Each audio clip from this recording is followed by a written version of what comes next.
Hi students, இது படிடா zone channel. நான் உங்கள் தமிழம்மா. இன்றைக்கி பதிவில் நம்ம பார்க்க போகிறது என்னென்னா 11ஆம் வகுப்பு தமிழ் இயல் 2 விரிவானம் பகுதியில் இருக்கக்கூடிய யானை டாக்டர் என்கின்ற ஒரு குறும்புதினத்துடைய கதையை சுருக்கமாகவும் திறனாய்வு கோணத்திலும் பார்க்க இருக்கின்றோம். பதிவுக்குள்ளே போகிறதுக்கு முன்னாடி என்னோடய சேனலை படிடா ஜோன் சேனலை சப்ஸ்கிரைப் பண்ணுங்கள், லைக் பண்ணுங்கள், ஷேர் பண்ணுங்கள். கண்டிப்பாக பெல் பட்டனை கிளிக் பண்ணுங்கள். அப்போ தான் நான் போடுற எல்லா வீடியோஸோட நோட்டிஃபிகேஷன்ஸும் உங்களுக்கு உடனே கிடைக்கும். இன்றைக்கி நாம் பார்க்க போகிற பாடம் யானை டாக்டர்னு சொல்லப்படக்கூடிய ஒரு ரொம்ப முக்கியமான குறும்புதினம். இது சாதாரண கதை இல்லை. இது மனிதன், இயற்கை, விலங்குகள், உணர்வு, அறிவு இதெல்லாம் சேர்ந்த ஒரு ஆழமான வாழ்க்கை பாடம்னு சொல்லலாம். இந்த கதையை எழுதினவர் யார் அப்படின்னா ஜெயமோகன். இவருடைய தமிழ் இலக்கியத்தில் ரொம்ப பிரபலமான எழுத்தாளர். தமிழ் இலக்கியத்தில் இவர் பிரபலமான எழுத்தாளர்னு சொல்லலாம். இவரோட எழுத்து ஸ்டைல் எப்படி அப்படின்னா, மொழி நடை எப்படி இருக்குது அப்படின்னா, சாதாரண கதையை கூட ஒரு தத்துவம் கலந்த அனுபவமாக மாற்றி காமிக்கும்னு சொல்லலாம். சரி, இந்த கதை எங்கிருந்து எடுக்கப்பட்டது அப்படின்னா, அறம் என்று சொல்லப்படுகிற ஒரு சிறுகதை தொகுப்பிலிருந்து எடுக்கப்பட்டிருக்கிறது. அறம் அப்படின்னா மனித நேயம், ஒழுக்கம், பொறுப்பு, கருணை, இதை பற்றியெல்லாம் பேசக்கூடிய கதைகள். சரி, கதைக்குள்ளே போகலாம். இந்த கதையோட மைய பாத்திரம் யாருன்னா வி. கிருஷ்ணமூர்த்தி. இவர் வன மருத்துவர். இவர் எல்லாரும் எப்படி யானை டாக்டர்னு கூப்பிடுவாங்க. சுருக்கமாக டாக்டர் கே அப்படின்னு சொல்லுவாங்க. அவர் என்ன பண்ணுறார் அப்படின்னா, காட்டுக்குள்ளே போய் யானைகளுக்கு சிகிச்சை பண்ணுவார், உயிர்களை காப்பாற்றுவார். இயற்கையோட நேரடியாக வேலை செய்யக்கூடிய ஒரு மருத்துவர். இப்போ நீங்கள் ஒரு இமேஜின் பண்ணுங்கள், ஒரு ஹாஸ்பிட்டல் இல்லாமல் காடு தான் ஹாஸ்பிட்டல். அப்படி இருந்தால் எப்படி இருக்கும், அந்த மாதிரி இமேஜின் பண்ணிக்கோங்க. ஒரு நாள் காட்டில் ஒரு யானை காயமடைஞ்சிருக்குன்னு தகவல் கிடைக்குது. அந்த யானைக்கு காலில் கண்ணாடி துண்டு குத்தி இருக்குது. ரொம்ப வலி தாங்க முடியல, நடக்கவே முடியல அந்த யானைனால். இது இயற்கையாக அந்த யானைக்கு காயம் கிடையாது. இது எப்படி ஏற்பட்டுச்சு இந்த காயம் அப்படின்னா, மனிதர்கள் வீசிய குப்பையினால தான் அந்த காயம் ஏற்பட்டிருக்கு. இது நம்மளோட வாழ்க்கையில் ஒரு பெரிய உண்மை. சின்ன நெக்லிகன்ஸ் கூட பெரிய உயிரை பாதிக்கும் அப்படின்னு சொல்கிறாங்க. அடுத்து டாக்டரும் அவரோட டீமும் குறும்பர்கள் 2 பேர், வன அதிகாரி ஒருத்தர், துப்பாக்கி ஏந்திய அதிகாரிகள் 2 பேர், இப்படி இவர் டாக்டரோட சேர்த்து எல்லோரும் சேர்ந்து உள்ளே போகிறாங்க. அங்கே என்ன இருக்குது அப்படின்னா, அடர்ந்த மரங்கள் இருக்குது, பாறைகள் இருக்குது, ஒரே அமைதியாக இருக்குது காடு. திடீர்னு யானை சத்தம் கேட்குது. இது நார்மல் பிளேஸ் கிடையாது. இது வன உயிர்கள் வாழக்கூடிய இடம் இல்லையா, உலகம் இல்லையா. அங்கே போனது என்ன நடக்குது அப்படின்னா, யானை கூட்டம் இருக்குது. ஃபஸ்ட்டு அந்த யானைகள் என்ன செய்யுது, மனிதர்களை சந்தேகமாக பார்க்குது. அப்புறம் பாதுகாப்புக்காக அடுத்தது என்ன செய்யுது, எச்சரிக்குது. தலையை ஆட்டி ஆட்டி எச்சரிக்குது, நான் உன்னை தாக்கிடுவேன் அப்படின்னு எச்சரிக்கை கொடுக்குது. அந்த பிடி யானைன்னு சொல்லக்கூடிய பெரிய பெண் யானை முன்னாடி நின்று தடுக்குது, அவர் வர விடாமல் தடுக்குது. இது ரொம்ப முக்கியம். என்ன அப்படின்னா, யானை தாக்கிறதுக்கு வரல, அதை யானை பாதுகாப்பு பண்ணுது. இப்போ டாக்டர் என்ன பண்ணுறாரு, அவர் ஓடல, துப்பாக்கியை காட்டலை, பயப்படவும் இல்லை. அவர் சும்மா பேசாமல் அமைதியாக நிற்கிறாரு. இதுதான் டேர்னிங் பாயிண்ட்னு சொல்லலாம். காட்டில் ஒரு கோல்டன் ரூல் இருக்குது. என்ன அப்படின்னா, அமைதியாக இருந்தால் உயிர்கள் எல்லாம் நம்பும். கொஞ்ச நேரத்துலேயே இந்த யானைகள்லாம் என்ன செய்யுது, புரிஞ்சுக்குது. இவங்க நமக்கு ஆபத்து தரவங்க இல்லை அப்படிங்கிறத புரிஞ்சுக்குது. அப்புறம் இப்போ டாக்டர் என்ன செய்கிறாரு, மயக்க ஊசி போடுறாரு அந்த யானைக்கு. அந்த யானை மெதுவாக கீழே விழுது. காலில் இருந்த கண்ணாடி துண்டை அடுத்து எடுக்கிறாரு.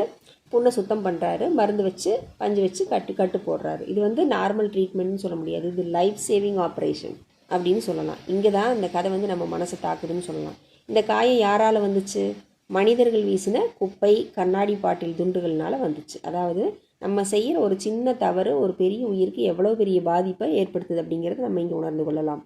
அடுத்து இப்போ ஒரு ஷாக்கிங்கான விஷயம் என்ன அப்படின்னா, இந்த யானை அந்த புண்ணுனால் எவ்வளவு வலி ஏற்பட்டாலும் அலறாது, கத்தாது.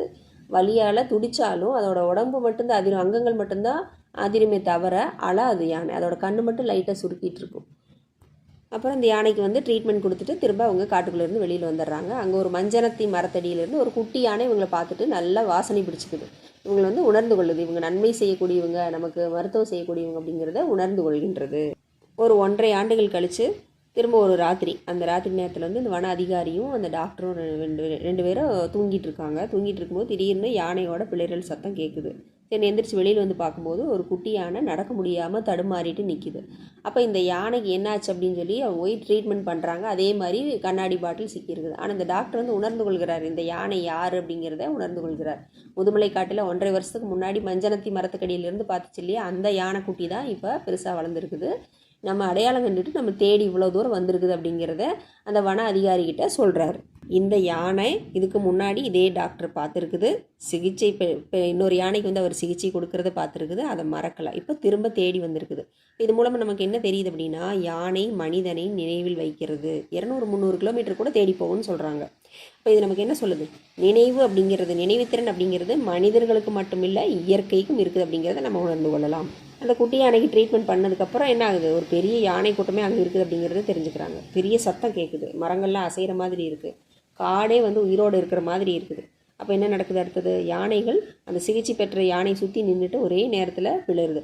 அது அந்த பிளறல் என்னத்தை உணர்த்துது அப்படின்னா, அந்த யானைகளோட நன்றி உணர்ச்சியை, தேங்க்ஸ் அப்படின்னு சொல்கிற மாதிரி இருக்குது. அந்த பிளறல் வந்து எப்படி இருக்குது அப்படின்னா, நன்றி, நம்பிக்கை, பாதுகாப்பு இதெல்லாம் கலந்து ஒரு எமோஷன் வாய்ஸ் மாதிரி கேட்குது நமக்கு.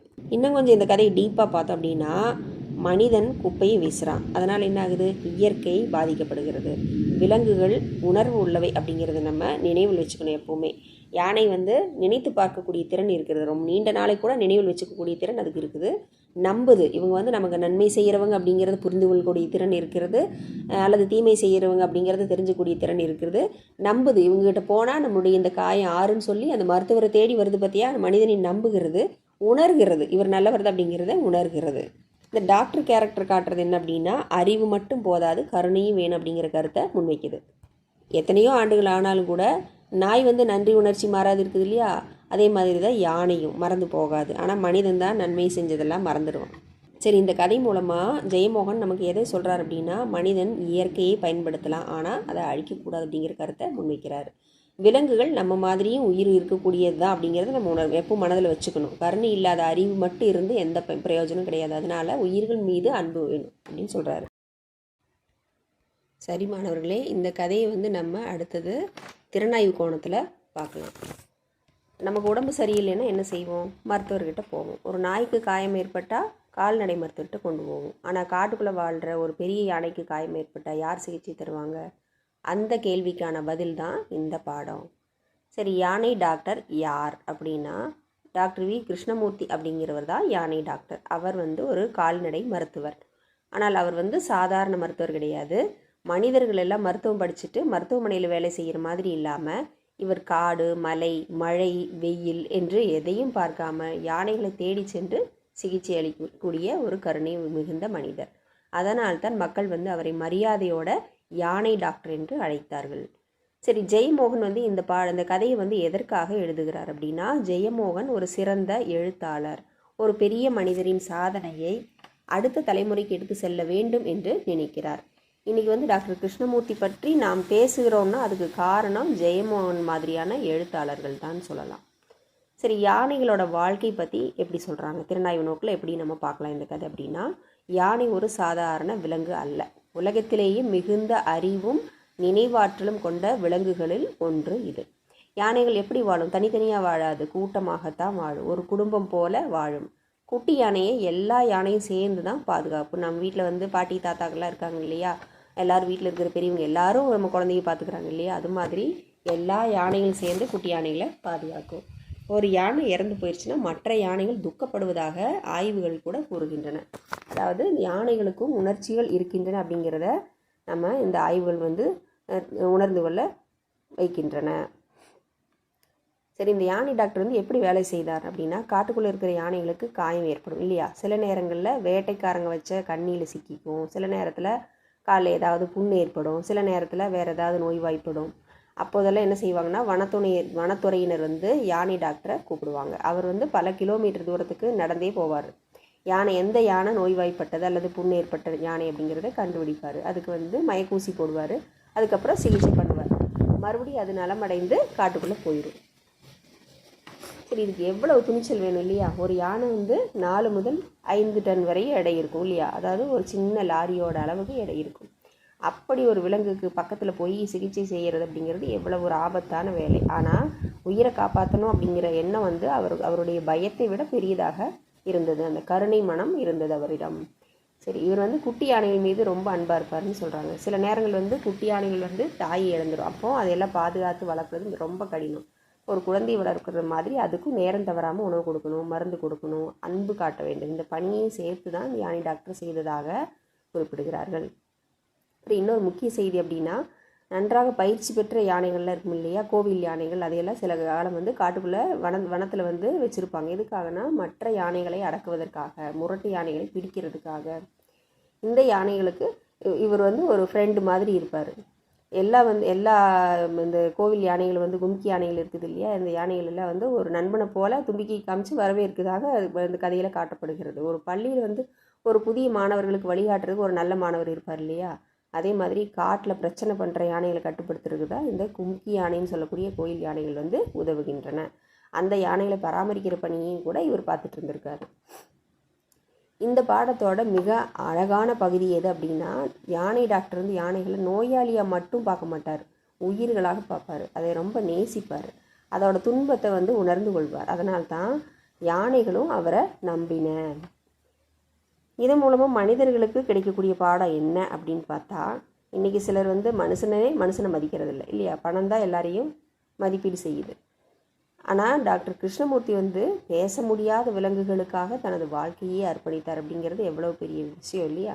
இது நமக்கு என்ன கற்றுத்தருகிறது அப்படின்னா, மாணவர்களே, உயிர் என்றால் உயிர் தான்.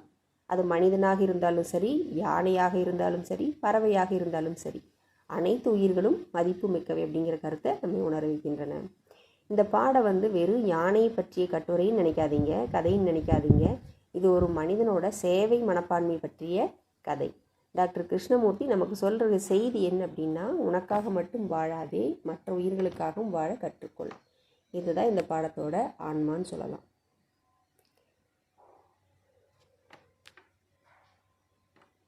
யானை டாக்டர் பாடம் வந்து உயிர் நேயம், விலங்கு பாதுகாப்பு, இயற்கை அன்பு மற்றும் அர்ப்பணிப்பு சேவையின் முக்கியத்துவத்தை எடுத்துரைக்குதுன்னு சொல்லலாம். டாக்டர் வி கிருஷ்ணமூர்த்தியோட வாழ்க்கை வந்து மனிதன் பிற உயிர்களையும் நேசித்து பாதுகாக்க வேண்டும் அப்படிங்கிற உயரிய எண்ணத்தை மாணவர்களிடம் உருவாக்கும் அப்படின்னு நம்புகிறேன். சரி, இந்த ஜெயமோகன் வந்து இறுதியாக சொல்லக்கூடிய கருத்து என்ன அப்படின்னா, மருத்துவராக இருப்பது பெரிய விஷயம் இல்லை, ஆனால் பிற உயிர்களின் வலியை தன்னுடைய வலியாக உணர்வது தான் பெரிய விஷயம். அந்த உயர்ந்த மனிதநேயம், உயிர் நேயம் கொண்டவர் தான் இந்த யானை டாக்டர். அதனால தான் அவர் இறந்த பிறகும் கூட ஆயிரக்கணக்கான மக்களோட நினைவில் வாழ்கிறார். ஒரு வரியில் சொல்லணும்னா, இந்த பாடம் வந்து யானைகளை காப்பாற்றிய மருத்துவரோட வாழ்க்கை மூலம் உயிர்களை நேசிக்க கற்றுத்தரும் பாடமே யானை டாக்டர் அப்படின்னு சொல்லலாம். இந்த கருத்தை வந்து நீங்கள் ஆணித்தரமாக தேர்வில் எழுதணும், உங்களுக்கு ஃபுல் மார்க்ஸ் கிடைக்கும். சரி மாணவர்களே, மீண்டும் அடுத்த பதிவில் உங்களை சந்திக்கிறேன். என்னோட சேனலை சப்ஸ்கிரைப் பண்ணுங்கள், லைக் பண்ணுங்கள், ஷேர் பண்ணுங்கள். தேங்க்ஸ் ஃபார் வாட்சிங்.